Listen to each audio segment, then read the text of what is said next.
أن الكويتيين عندهم مجلس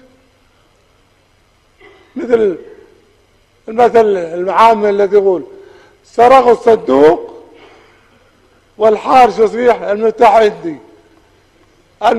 سرقوا الصندوق وما فيه من مجوهرات وهو يرد عليهم لا تخافون الصندوق المفتاح عندي.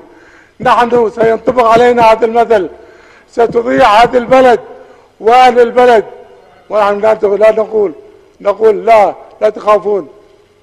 ديمقراطية ضاعت البلد يا اخوان يا مسؤولين، ضاعت البلد ونحن نردد لا البلد ما ضاعت طالما عندنا مفتاح الديمقراطية. فبهذا أرجو أن يفهم العضو مرجوك بأن عندما نسكت في بعض المرات لا يعني هذا السكوت عدم الاهتمام بأمن البلد وأمن المواطنين. هذه أمانة نحملها، أمن المواطنين أمانة نحملها، لن نسمح لا في الحاضر ولا في المستقبل أن يأتي من يأتي مهما يكون العذر والاعتداء على حرية المواطنين.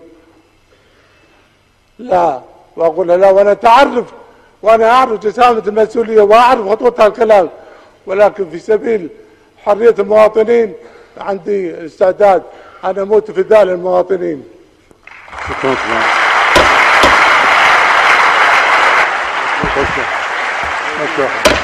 شكرا سمو العز رئيس مجلس الوزراء.